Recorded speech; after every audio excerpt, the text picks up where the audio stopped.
যখন আমার হাজারের উপর মানুষকে এভাবে হত্যা করা হয়েছে, এখনো আমাদের মায়েরা বাবারা তাদের সন্তানের লাশ কোথায় দাফন করা হয়েছে, কোথায় আছে এটা খুঁজে বেড়াচ্ছে। এবং সে সময় পরিপ্রেক্ষিতটা এমন ছিল যে আমরা রায়ের বাজারে সেই কবরস্থানে গিয়েছি যেখানে শতাধিক লাশ বেওয়ারিশভাবে দাফন করা হয়েছে, অথচ তাদের প্রত্যেকেরই ওয়ারিশ রয়েছে। আমাদের সামনে দুইজন মা, শহীদের মা, অঝরে কান্না করছেন। আমরা আমাদের জায়গা থেকে ব্যক্তিগতভাবে আমাদের যদি ওইটুকু অনুভূতি, সহমর্মিতা থাকে, তাহলে যে কেউ বিবেকবান একজন মানুষ এটুকু দাবি করবে যে যেই খুনির নির্দেশে এত বড় একটি হত্যাকাণ্ড হলো 1971-এর পরে বাংলাদেশের ইতিহাসে, অন্তত ওই খুনির বিচারটা আমরা এই বাংলাদেশে দেখতে চাই। আমি শুধু আমার ওই শহীদের মা যে কথাটি বলেছেন, আমি সেই কথাটি আমার মুখ দিয়ে আপনাদের সামনে তুলে ধরেছি পুরো বাংলাদেশের কাছে। এটা শুধু ওই দুইজন শহীদের মায়ের কথা না, পুরো বাংলাদেশে এই অভ্যুত্থানে আহত সকল যোদ্ধা এবং শহীদ পরিবারের একই কথা।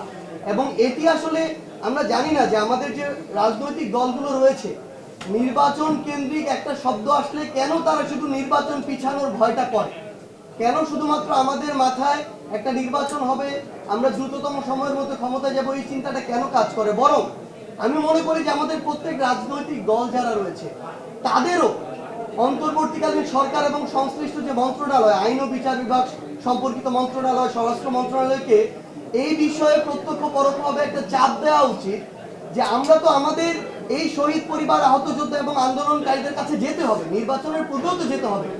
তখন যেন আমরা বলতে পারি যে আমরা ঐক্যবদ্ধভাবে খুনি হাসিনার বিচার নিশ্চিত করে এসেছি, বাকিদের বিচারও নিশ্চিত হবে।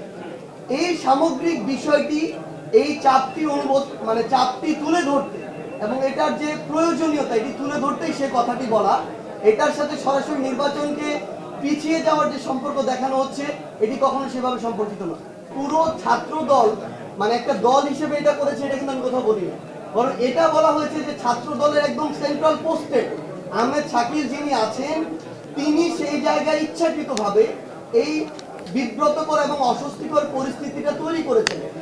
এবং আপনারা যে ভিডিওটা দেখেছেন যে এখানে একটা হাতাহাতির ঘটনা হচ্ছে, এটা কিন্তু আমি চলে আসার পর। তাহলে তাদের এরকম একটা ইনটেনশন ছিল বিধায় তারা সেখানে, তারা যে হাতাহাতি করেছে ওইখানে সবাই কিন্তু 4টা প্রাইভেট ইউনিভার্সিটির স্টুডেন্টরা ছিল। এবং ওই ছাত্র দলের সেন্ট্রাল পোস্টে ব্যক্তি শাকিল, তার সাথে যারা ছিল তারা কিন্তু প্রাইভেট ইউনিভার্সিটির স্টুডেন্টরা ছিল না, বেশিরভাগই স্থানীয় কিছু যারা ওই যে সন্ত্রাসী এবং দুষ্কৃতিকারী ছেলেপেলে ছিল। তো এই দায় আমি কখনো আমার জায়গা থেকে পুরো ছাত্র দলকে দিয়ে নেই এবং দিব না।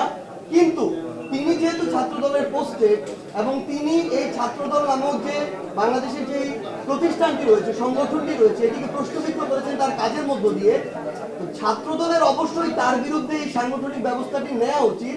অন্যথায় তাদের দলের যে নেতাকর্মী যারা রয়েছে, যারা কেন্দ্রীয় পোস্টে, তাদের উপরে যে তাদের ওই নিয়ন্ত্রণটি নেই এবং তারা একটি তাদের ভিতরের যে শৃঙ্খলার যে পরিস্থিতি, এই বিষয়টিতে তাদের যে কন্ট্রোলটি নেই, এটি কিন্তু প্রকাশ পাবে। সেই জায়গা আমার জায়গা থেকে স্পষ্ট অবস্থান থাকবে, এই দায় কখনো পুরো বাংলাদেশ ছাত্র দলের উপর নয়, বরং ব্যক্তি শাকিল যিনি ছাত্র দলের পোস্টেড তার উপরে।